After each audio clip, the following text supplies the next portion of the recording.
So, I lived in New Mexico for 5 years at the Children's Home in the eastern New Mexico area, Portales, New Mexico. So, like, it's actually funny you say that because, like, the head coach there, he's real good friends with my head coach from high school and, like, a lot of my coaches that coached me back in the day. So, I have a connection there. And then, like, a lot of the players there, like, I played against in high school, too. I was one of the top players in the state. So, like, I know a lot of people from that area. And I still have, like, a lot of relationships in that area. So, it's really gonna be kind of cool seeing some familiar faces, So being going against a team from I really call New Mexico my second home, because I was there for so many years and like I have a lot of family in that state of New Mexico. So it's gonna be like really cool, like going back. You know what I'm saying?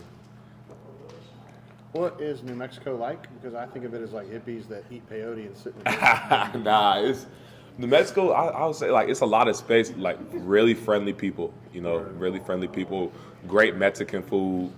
Great Mexican food. It has a lot of land. Like a lot of people go hunting there. Like it has a great like the scenery when it comes to mountains and stuff. There's a lot of like really good mountains there. Like when I used to be there, when we used to like take trips and stuff, we used to go up to the mountains and like just like spend the weekend there, like Ruidoso or even like in the Albuquerque area, like Santa Fe area, like that. The mountains are really nice up there. So really a lot of hiking, a lot of hunting, just a lot of countries, a lot of country things, and like great Mexican food. Last time we talked to you, you talked about your wife and your kids Yes, coming sir. here. How have they enjoyed the first couple games? And Oh man, they have loved it. This experience here, like there's no other place like Jordan Hare Stadium. And when we got to experience the Tiger Walk, it was just like breathtaking. How much people was there and the support that we have here, like in Auburn Athletics. And they really love the game day experience. They love the stadium and how like hectic it was and how the energy of the stadium and everybody around, like how much people just love Auburn football. That was something they really loved and they really enjoyed that experience when they got to like the first game and the second game. Y'all were lights out in the second half of that game the other day. Talk about what the difference was from first half to second half. Man, we just had to we got into the locker room and we knew that we had some adjustments to make, and we just flipped the script. We know that we could play better than what we was playing, and it was time to just play more consistent. And it was little corrections. Like we were playing with better eyes. Just doing your job. Going back to the little things. And that's something that we did coming out the second half. We capitalized on that, and we got the results we wanted. But we still wanted to force more takeaways. That's something that we didn't do this past game, and that's an emphasis this week is to get the ball out. At the end of the day, we got to play harder than the other team's defense. We got to, if the other team is getting 5 takeaways, we need to get 6. Or we need to get 7. We need to outcompete their defense, and that's something that we will do this week. But definitely, at halftime, we had to go in there and make those adjustments that we really talked about. So that's something that we made a point to go do when we came out swinging. But we definitely this week we gotta go get some takeaways. I've always had a theory that for New Mexico, the state capital was originally Albuquerque, but they changed it to Santa Fe because it's easier to spell. Is there any Thoughts truth on to that? this? So it's crazy to say that. Like I've never really heard of anybody really talking about that, but like it'll make sense because Albuquerque. I remember when I first got there, I was like, man, this is like a confusing name, like hard name to spell. But yeah, I could see that happening. I could really see that happening. So you're lending credit to my theory. I don't know if you said all that. What does New Mexico's offense look like on tape to you guys? Because they've scored some points and Man, they play really hard. For me, like against any opponent, like I respect every opponent, fear none. This is another game where we gotta respect our opponent. They've been putting up a lot of points. They put up a lot of points against Arizona, which is another ranked team and a team that plays hard too. So just seeing what they could do like these past couple of weeks, we know that they got some really good players. They got some playmakers, and we got to do a great job up front. like we have, and we got to go get takeaways. Quarterback's really fast. He likes to he looks to keep the ball a lot, and they got some key receivers that they like to throw the ball to, and some backs that's gonna a lot of home runner type of backs.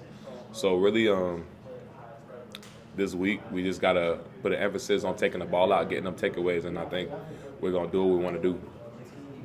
How does scout team maybe look different in you guys preparing against them? Because first couple quarterbacks haven't maybe been as mobile as this guy has been.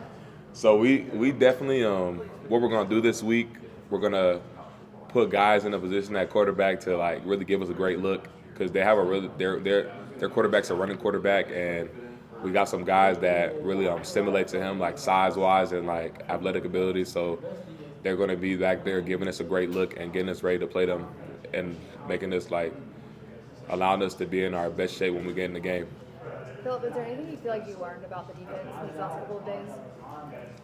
Man, I feel like it's something I've already knew for real, which was like these guys are they want to play hard for each other, and that's something that's really great about our defense. Like we do not quit, and that's something that it's going to allow us to really get the success we want as long as we keep doing that.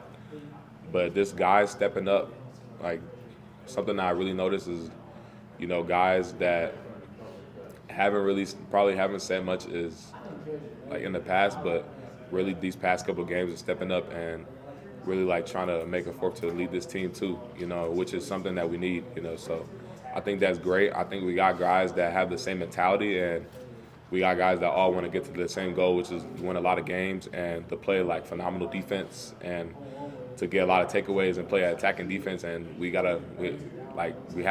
long as we have that, everybody have that same mentality, we're going to get the things we want to get. 2 more sacks for Keldrick on Saturday. Just what's impressed you about him, especially continuing to play well at such a young age? Man, I've been around a lot of guys, and just his work ethic and his mentality like that young is phenomenal. He comes into work every day and he challenges the guys around him, and he wants the guys older than him and younger than him to get better.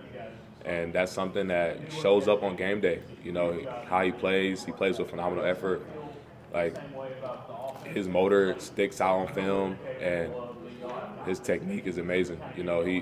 I worked with him this summer a lot, just with different trainers and stuff, and just seeing how he goes to work, like, is really showing up. So he's a workhorse, So I'm really excited to see what he's gonna do the rest of this summer, or not summer, but rest of this season. And I mean, he's gonna play on Sundays, so he's really that kind of caliber of player, and he really makes everybody around him better. In that game the other day, their quarterback was like 19 of 21 in the first half. I'm sure Durkin was pissed about it. When you guys go into halftime, is he freaking out like punching chalkboards, or is he like calm and like, Bleedy, I need you to step up? What's he like? Nah, Coach Dirk he's a high energy coach, and he's a cool, calm, and collective coach. He knows what we can do, and his emphasis when we got to halftime was, we know how we can play. We just gotta make these couple of corrections, and we're gonna be good. So we really took that and translated it onto the field. Like, he wanted us to get more takeaways. That was something that was big. Like, we were stopping the run. We were hitting the quarterback. We hit the quarterback 16 times, and we really could have hit the quarterback more. Like, you hit the quarterback that amount of times, like, he gonna be afraid to throw the ball. But that guy, like, I give credit to him. He had a lot of completions, but at the end of the day, like, our coach and how we play defense, like, we have that mentality, like, we got to go get the ball, and like, the ball is ours. That's what we say about this defense, and that's what he preaches every day. So he don't flinch, and that's how we all are. We don't flinch when things come up, and he really does a great job at like keeping everybody level-headed when things come up, and like, no matter what's going on in the game. So he has coached a lot of football, and you could tell, because that's how he is. He don't